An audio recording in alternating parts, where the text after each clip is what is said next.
Hello students, कैसे हैं आप। हम डिस्कस कर रहे थे एस ब्लॉक एलिमेंट और दोस्तों एस ब्लॉक एलिमेंट का फर्स्ट पार्ट हम डिस्कस कर चुके थे एल्कली मेटल्स।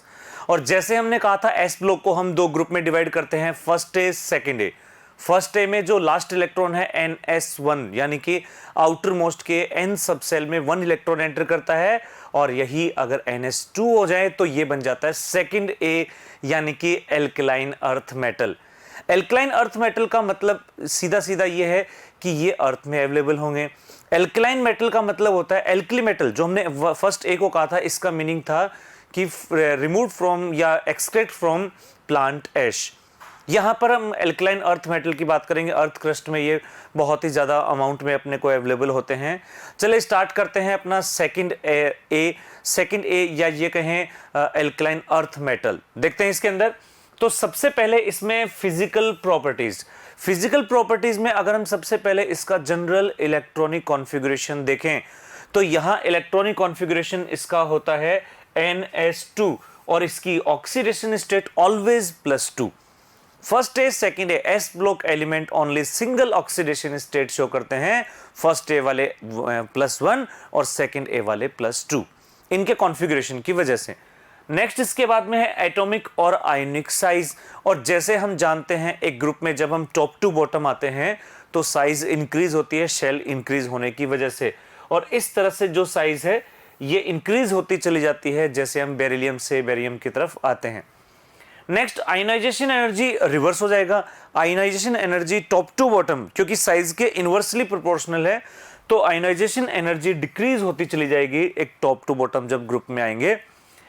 फ्लेम कलर, जैसे हमने देखा था कि फर्स्ट ए वाले सारे के सारे फ्लेम टेस्ट दे रहे थे, फ्लेम में कलर दे रहे थे। यहां पर हम देखें कि कैल्शियम का जो कलर होता है ये ब्रिक रेड, स्ट्रोंशियम का क्रिम्सन रेड, कैल्शियम स्ट्रोंशियम और बेरियम का एप्पल ग्रीन। यहां पर बेरिलियम जो होता है ये कलर शो नहीं करता, ठीक है ना। तो इसमें देखें नेक्स्ट बेसिक नेचर जो होती है डाउन द ग्रुप इंक्रीज होती है। जैसे हमने फर्स्ट ए में कहा था वैसे यहां पर तो बेरिलियम हाइड्रोक्साइड जो होता है इसकी बेसिक नेचर सबसे कम होगी और बेरियम हाइड्रोक्साइड की बेसिक नेचर सबसे ज्यादा होगी। Top to bottom basic nature oxide hydroxide की इंक्रीज होती है। नेक्स्ट इसके बाद में है रिड्यूसिंग प्रॉपर्टी जैसे फर्स्ट ए में भी हमने देखा था। सेकेंड ए में हम देखें जब डाउन द ग्रुप आएंगे एक्वस सॉल्यूशन और गैसियस मीडियम दोनों के अंदर रिड्यूसिंग प्रॉपर्टी जो है वो इंक्रीज होती चली जाती है। बेरियम +2 की रिड्यूसिंग प्रॉपर्टी सबसे ज्यादा होती है। कुछ और प्रॉपर्टीज देखते हैं इसके अंदर हम। तो यहां हम देख रहे हैं कुछ और प्रॉपर्टीज और इसमें है केमिकल प्रॉपर्टीज यानी रिएक्शंस, कि जब सेकंड ए वाले या एल्कलाइन अर्थ मेटल जब रिएक्ट करते हैं तो प्रोडक्ट क्या बनाएंगे। सबसे पहले ऑक्सीजन के साथ में रिएक्शन करते हैं तो सिंपल ऑक्साइड बनता है। सिंपल ऑक्साइड बनेगा MO यानी कि +2 -2 कॉम्बिनेशन के साथ। लेकिन जब हम अगेन इसकी ऑक्सीजन से रिएक्शन कराते हैं तो MO2 यानी ये बनता है परऑक्साइड। ये परऑक्साइड भी बना सकते हैं और यहां पर जो ऑक्साइड होते हैं जो सिंपल ऑक्साइड बनाते हैं वो बेरिलियम से सारे ही सिंपल ऑक्साइड तो बनाएंगे, लेकिन परऑक्साइड बनाने के लिए साइज थोड़ा इंक्रीज होनी पड़ेगी और परऑक्साइड कैल्शियम स्ट्रोंशियम बेरियम ये इसमें परऑक्साइड बनाएंगे, ठीक है। वाटर के साथ अगर हम रिएक्ट करते हैं तो वाटर के साथ में जैसे हमने फर्स्ट ए में कहा था लिथियम कोल्ड वाटर से रिएक्शन नहीं करता, बाकी सब कोल्ड वाटर से करते हैं। यहां पर भी ये होगा जब रिएक्शन होती है मेटल की वाटर के साथ तो मेटल ऑक्साइड हाइड्रोक्साइड बनता है, हाइड्रोजन गैस रिलीज होते हैं। लेकिन यहां पर भी बेरिलियम एंड मैग्नीशियम ये कोल्ड वाटर से रिएक्ट नहीं करेंगे, ये हॉट वाटर से रिएक्शन करेंगे, बाकी सब के सब कोल्ड वाटर से रिएक्शन कर लेंगे। नेक्स्ट इसके बाद में है एयर से रिएक्शन विद एयर। और सेकंड ए की जो रिएक्टिविटी है वो फर्स्ट ए से कम होती है, इसलिए ये किसी भी रिएक्शन को इतना विग्रस नहीं करते हैं जितना फर्स्ट ए करते हैं। एयर से रिएक्शन कराएंगे तो मॉइस्ट एयर है तो उसमें O2 और H2O दोनों होंगे। तो यहां पर हम देखें बेरिलियम जो होता है लेस रिएक्टिव होता है, तो इसके अलावा बाकी जो कंपाउंड्स होंगे वो कार्बोनेट में कन्वर्ट हो जाएंगे क्योंकि O2 भी है, CO2 भी है, H2O भी है, ये सब रिएक्शन करके कार्बोनेट्स में कन्वर्ट हो जाएंगे। ड्राई एयर में बेरिलियम और मैग्नीशियम ये नाइट्राइड बनाते हैं, बाकी सब नाइट्राइड नहीं बनाते हैं, केवल ये दो नाइट्राइड बनाते हैं, बाकी सब सिर्फ ऑक्साइड बनाते हैं। ड्राई एयर का मतलब जिसमें H2O नहीं है, H2O होता तो कार्बोनेट बन जाता, ठीक है। बेरिलियम और मैग्नीशियम लिथियम की तरह नाइट्राइड बनाते हैं, लिथियम भी नाइट्राइड बनाता था फर्स्ट ए में।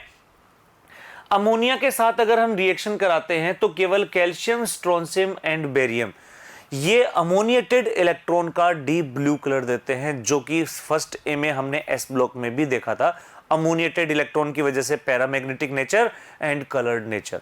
चलिए कुछ और प्रॉपर्टीज देखते हैं, कुछ और रिएक्शंस देखते हैं इसके अंदर हम। इसमें हम देख रहे हैं सबसे पहले कार्बोनेट्स के बारे में, कि कार्बोनेट जो होते हैं, जो हमने कहा था कि मॉइस्ट एयर की प्रेजेंस में बनेंगे, उसकी प्रॉपर्टीज देखनी अपने को। तो बेरिलियम कार्बोनेट जो होता है ये BeO और CO2 में कन्वर्ट हो रहा है, ठीक है, BeO एंड CO2 में, यानी ये डीकंपोज हो जाता है यहां पर BeO और CO2 में। तो ये जो बाकी जो कार्बोनेट्स हैं वो स्टेबल होते हैं हीट के लिए, लेकिन बेरियम कार्बोनेट जो होता है ये अनस्टेबल होता है। जैसे लिथियम कार्बोनेट अनस्टेबल था, यहां बेरियम कार्बोनेट अनस्टेबल होता है, ठीक है। इसके बाद में नेक्स्ट है स्टेबिलिटी का ऑर्डर जो होता है, जब डाउन द ग्रुप हम आते हैं तो स्टेबिलिटी इंक्रीज होती है, फर्स्ट ए में भी as well as second A में भी सल्फर कार्बोनेट्स की। नेक्स्ट है नाइट्रेट्स, और नाइट्रेट्स जो होते हैं ये MnO3 होल ट्वाइस, वैलेंसी 2 होती है, +2 होते हैं मेटल्स में। तो इसमें क्या होता है, ये इस तरह के नाइट्रेट्स बनाते हैं जैसे फर्स्ट ए वाले MnO3 वाले बना रहे थे। जितने भी एल्कलाइल अर्थ मेटल नाइट्रेट्स हैं इनको हीट करते हैं तो ये ऑक्साइड NO2 और O2 में डिकम्पोज होते हैं। याद रहे फर्स्ट ए वाले नहीं होते हैं लिथियम को छोड़कर, लेकिन यहां सारे के सारे डिकम्पोज हो रहे हैं। चलिए कुछ और प्रॉपर्टीज, कुछ और रिएक्शंस देखते हैं इसमें। तो यहां पर हम देख रहे हैं relation between similar properties between lithium and magnesium, lithium and magnesium. और दोस्तों लिथियम मैग्नीशियम ये डायगोनल रिलेशनशिप शो करते हैं, जैसा हम पीरियोडिक टेबल में देख चुके हैं कि जो सेकंड पीरियड और थर्ड पीरियड है ये डायगोनल रिलेशनशिप शो करते हैं। लिथियम और मैग्नीशियम डायगोनली प्लेस्ड होते हैं। देख लें क्या क्या प्रॉपर्टी सिमिलर हैं। सबसे पहला तो ये है कि दोनों हार्डर एंड लाइटर एलिमेंट्स हैं। लिथियम लाइट है, मैग्नीशियम भी लाइटर है और हार्डर, बहुत ज्यादा हार्ड होते हैं। फर्स्ट ए में हमने देखा था कि जब टॉप टू बॉटम आते हैं तो सॉफ्टनेस इंक्रीज होती है, ऐसे ही सेकेंड ए के अंदर। नेक्स्ट है लिथियम और मैग्नीशियम जो होते हैं वो कोल्ड वाटर से बहुत स्लो रिएक्शन करते हैं, कहीं नहीं करते हैं, हॉट वाटर के साथ इनकी रिएक्शन कराते हैं। इसके अलावा ऑक्साइड एंड हाइड्रोक्साइड जो होते हैं वो लेस सॉल्युबल, क्योंकि solubility down the group increase होती है। इसके अलावा लिथियम और मैग्नीशियम दोनों ही नाइट्राइड बनाते हैं। लिथियम के अलावा फर्स्ट ए का और कोई नाइट्राइड नहीं बनाता। नेक्स्ट है जो ऑक्साइड्स हैं लिथियम एंड मैग्नीशियम, ये एक्सिस ऑफ ऑक्सीजन के साथ में कंबाइन नहीं होते हैं, परऑक्साइड या सुपर ऑक्साइड नहीं बनाते हैं। लिथियम के अलावा बाकी सब परऑक्साइड बनाते हैं। मैग्नीशियम के अलावा और मैग्नीशियम और बेरिलियम के अलावा सेकेंड ए में सारे ऑक्साइड सुपर ऑक्साइड बनाते हैं, लेकिन ये दोनों नहीं बनाते हैं। नेक्स्ट है इनके कार्बोनेट्स, लिथियम एंड मैग्नीशियम के कार्बोनेट जो होते हैं वो बहुत इजीली डिकम्पोज हो जाते हैं और CO2 ऑक्साइड एंड CO2 में कन्वर्ट हो जाते हैं। नेक्स्ट इसके बाद में है सॉलिड बाइकार्बोनेट, इन दोनों के नहीं बनते हैं सॉलिड बाइकार्बोनेट, ठीक है। इस ये लिक्विड फेज में तो स्टेबल होते हैं लेकिन सॉलिड फेज में नहीं होते हैं। इसके बाद में नेक्स्ट है lithium chloride and magnesium chloride जो होते हैं ये अल्कोहल में सॉल्युबल हैं। बाकी सब जो होते हैं वो अल्कोहल के साथ में एक हाइड्रेटेड, ये कहें एडिशन प्रोडक्ट बना लेते हैं।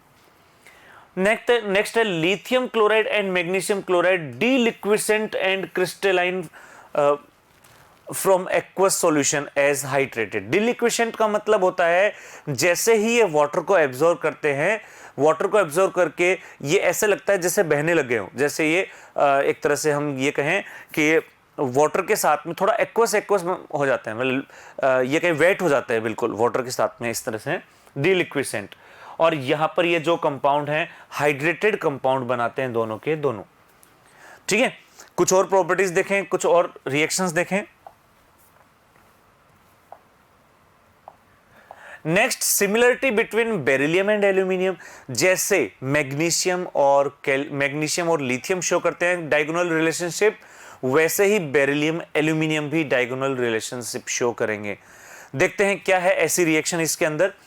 तो यहां पर हम देखें डायगोनल रिलेशनशिप में दोनों जो एलिमेंट हैं सेम इलेक्ट्रोनेगेटिविटी, किसकी, मैग्नीशियम की, सॉरी बेरिलियम एंड एल्यूमिनियम की इलेक्ट्रोनेगेटिविटी और इनका चार्ज रेडियस रेशियो, जिसको हम कहेंगे चार्ज डेंसिटी, ये ऑलमोस्ट सेम होती है। नेक्स्ट है इसके बाद में दोनों के दोनों मेटल जो होते हैं वो एसिड और के लिए थोड़ा सा रेसिस्ट होते हैं, इनके ऊपर इजीली एसिड रिएक्ट नहीं करेगा। जैसा हम जानते हैं ये दोनों इनर्ट ऑक्साइड की एक लेयर बना लेते हैं जिसके आगे और ऑक्सीडेशन नहीं होता। नेक्स्ट इसके बाद में एक और है कि इसमें जो हाइड्रोक्साइड होते हैं वो सिमिलर टाइप के हाइड्रोक्साइड बनते हैं, जैसे beryllium OH4, aluminium OH4, aluminates and बेरिएट्स।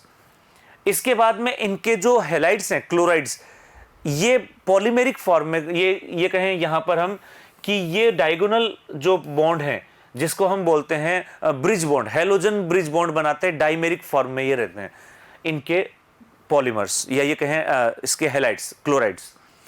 Next है इसके बाद में, अगर हम ये ब्रिज है, क्लोराइड स्ट्रक्चर जो है ये वेपर फेज में रहती है इसके अंदर। इसके बाद है salts of these metals form hydrated ion, दोनों के जो हाइड्रेटेड आयन, जैसे एल्यूमिनियम हाइड्रेटेड है, बेरिलियम भी हाइड्रेटेड है एक्वस सॉल्यूशन के अंदर, ठीक है। और इसके अलावा इनमें जब चार्ज डेंसिटी सिमिलर होगी, दोनों की चार्ज डेंसिटी, तो इसके अंदर जैसे हमने कहा था कि याद करो कोऑर्डिनेशन कंपाउंड में हमने कहा था कि कोऑर्डिनेशन कंपाउंड होने के लिए, कॉम्प्लेक्स कंपाउंड बनाने के लिए चार्ज डेंसिटी ज्यादा होनी चाहिए। तो यहाँ स्मॉल साइज होने की वजह से, चार्ज ज्यादा होने की वजह से चार्ज डेंसिटी ज्यादा होती है और ये दोनों ही कॉम्प्लेक्स फॉर्मेशन करते हैं, कॉम्प्लेक्स कंपाउंड बनाते हैं। नेक्स्ट देखें इसके बाद में कुछ और प्रॉपर्टीज, कुछ और रिएक्शंस। नेक्स्ट जो रिएक्शंस हैं इसमें, जैसे हमने सबसे पहले कहा था flame test, lithium flame test देता है, फर्स्ट ए वाले सारे देते हैं, सेकंड ए में बेरिलियम और मैग्नीशियम फ्लेम टेस्ट नहीं देते हैं। तो बेरिलियम, जितने भी अल्कलाइन अर्थ मेटल हैं इसमें बेरिलियम और मैग्नीशियम, इनकी आयनाइजेशन एनर्जी बहुत हाई होती है, इस वजह से ये फ्लेम टेस्ट नहीं देते हैं। नेक्स्ट इसके बाद में है द स्टेबिलिटी ऑफ ये हमने ऑर्डर देख रखा है, टॉप टू बॉटम जो ऑर्डर होता है कार्बोनेट का, ये इंक्रीज होती चली जाती है स्टेबिलिटी, ऑलरेडी हम डिस्कस कर चुके हैं। इसके बाद इनके कार्बाइड्स, मेटल कार्बाइड का जब हम हाइड्रोलाइसिस कराते हैं तो हाइड्रोकार्बन बनते हैं। यहां पर हम देखें बेरिलियम पर +2 चार्ज होता है, तो यहां Be+2 पर +4, कार्बन पर -4, और कार्बन पर अगर -4 है तो जब हाइड्रोलाइसिस होगा तो CH4 बन जाएगा। यानी बेरिलियम कार्बाइड से बनेगा मीथेन, और calcium carbide, calcium +2 C2-2, C2-2 है तो ये बनेगा एसिटाइलिन। ऐसे ही अगर हम मैग्नीशियम कार्बाइड लेते हैं Mg2C3, इससे प्रोपाइन बनेगा, मैग्नीशियम कार्बाइड से प्रोपाइन बनेगा। नेक्स्ट इसके बाद हम देखें कि BeCl2 जो होता है ये डिफरेंट फॉर्म में डिफरेंट टाइप से होता है। अगर हम सॉलिड की बात करें तो सॉलिड में ये पॉलीमेरिक फॉर्म में रहेगा, अगर हम वेपर फेज की बात करते हैं तो ये यहाँ पर हम देखें डाइमेरिक फॉर्म में, और ज़्यादा अगर हम इसमें टेम्परेचर, हाई टेम्परेचर पर रखें तो ये जो सिंगल फॉर्म में भी आ जाएगा BeCl2। इसके अलावा कोऑर्डिनेशन कंपाउंड ये बनाता है, और एनहाइड्रस MgCl2 के बारे में बता रखा है कि एनहाइड्रस MgCl2 को हम सिंपल हीटिंग से प्रिपेयर नहीं कर सकते। सिंपल हीटिंग का कब करेंगे? जब हम हाइड्रेटेड MgCl2 अगर ले लिया हमने, हम चाहते हैं H2O को रिमूव कर दें हीट करके, ऐसा नहीं होता इसमें, और मैग्नीशियम ऑक्साइड में कन्वर्ट हो जाता है। तो एनहाइड्रेट MgCl2 अगर आपको बनाना है हाइड्रेटेड से नहीं बनाएंगे, क्योंकि इसमें ये ऑक्साइड में डिकम्पोज हो जाता है। चलिए देखें कुछ और रिएक्शंस, कुछ और प्रॉपर्टीज।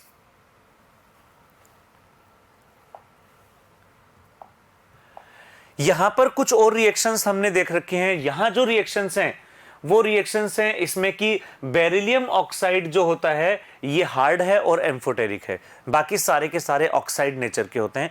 ये प्रॉपर्टी भी एल्यूमिनियम के सिमिलर है इसके। नेक्स्ट है, अभी जैसे हमने कहा मैग्नीशियम जो क्लोराइड है हाइड्रेटेड जब होता है तो अगर हम इसमें हीट करते हैं तो H2O रिमूव होने लगते हैं और ये हाइड्रोक्साइड और क्लोराइड इसमें कन्वर्ट हो जाएगा।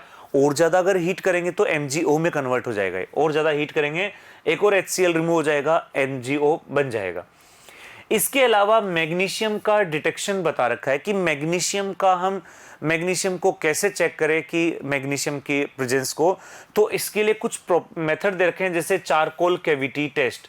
इसमें चारकोल कैविटी में मैग्नीशियम के साथ अगर हम हीट करते हैं 1 ड्रॉप ऑफ कोबाल्ट नाइट्रेट, जब हीट करते हैं तो रेजिड्यू बनता है यहाँ पर, जब इसको हीट करते हैं पिंक कलर का, एक पिंक कलर का रेजिड्यू बनता है कोबाल्ट ऑक्साइड मैग्नीशियम ऑक्साइड का।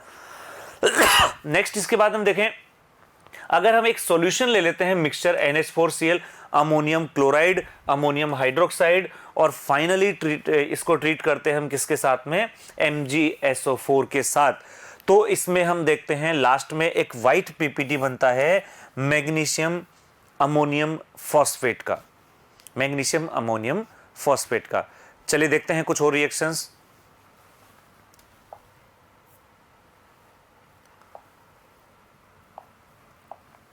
तो यहां पर हम देख रहे हैं हाइड्रोलिथ के बारे में। हाइड्रोलिथ कैल्शियम हाइड्राइड होता है। वैसे कैल्शियम कार्बोनेट जो होता है, जो हम देखते हैं जिसको हम स्लेक लाइम और क्विक लाइम, इन सब में कैल्शियम के ऑक्साइड हाइड्रोक्साइड देखते हैं, वैसे ही कैल्शियम हाइड्राइड इसको बोलते हैं हम हाइड्रोलिथ। और ऐसे ही कैल्शियम साइनेमाइड CaCN2 जिसको हम प्रिपेयर करते हैं कैल्शियम कार्बाइड के साथ। कैल्शियम कार्बाइड के साथ जब एटमॉस्फेरिक नाइट्रोजन रिएक्शन करता है तो कैल्शियम साइनेमाइड बनता है। और कैल्शियम साइनेमाइड जो होता है इसका कार्बन के साथ कॉम्बिनेशन नाइट्रोलियम, और इसको हम एज ए यहाँ पर फर्टिलाइजर भी यूज कर सकते हैं नाइट्रोलियम को। नेक्स्ट इसके बाद में है कैल्शियम साइनेमाइड CaCN2 जो हमने अभी ऊपर देखा है। इसको अगर हम देखें तो यहाँ पर इसको मेन्योर का मतलब जो होता है, हमने कहा था ना कंपोस्ट, जो फर्टिलाइजर खाद जिसको बोलते हैं, मेन्योर में यूज करते हैं किसका सोर्स की तरह, नाइट्रोजन के सोर्स की तरह, एज ए नाइट्रोजन, क्योंकि नाइट्रोजन इसेंशियल एलिमेंट्स होता है प्लांट्स के लिए, तो वहां पर हम इसका यूज कर सकते हैं। इसके अलावा यहां पर हम देखें सोडियम नाइट्रेट, अमोनियम सल्फेट, इनको भी इनके साथ में यूज करते हैं। ये जो सारा यूज है, ये यूज है मेन्योर बनाने में, यूरिया बनाने में भी देखें यूज। यूरिया जो हम बना रखा है यहां पर देखें तो यहां अमोनियम साइनेट जो कि NH2CN के साथ हाइड्रोलाइसिस कराते हैं तो यूरिया बन जाएगा। इसके अलावा यूरिया जो होता है इसको हम अमोनियम साइनेट से भी बनाते हैं यूरिया को। तो यहां पर ये रिएक्शंस जो हैं, जैसे कैल्शियम साइनेमाइड तो हमने बना ही लिया था, इसका CO2 के साथ हाइड्रोलाइसिस कराएंगे तो ये बनेगा NH2CN, और NH2CN का हाइड्रोलाइसिस कराएंगे यूरिया, और यूरिया का हाइड्रोलाइसिस कराएंगे तो CO2 एंड अमोनिया, ये सब बन जाएंगे। तो ये एक प्रैक्टिकल यूज है कैल्शियम साइनेमाइड का एज ए फर्टिलाइजर। तो ये कुछ एस ब्लॉक एलिमेंट्स थे। ये था सेकंड ए यानी एल्कलाइन अर्थ मेटल, और ये दोनों मिलाकर फर्स्ट ए सेकंड ए मिलाकर एक कंप्लीट होता है द एस ब्लॉक एलिमेंट्स। तो उम्मीद करते हैं दोस्तों चैप्टर आपको समझ में आ गया होगा। Thank you students.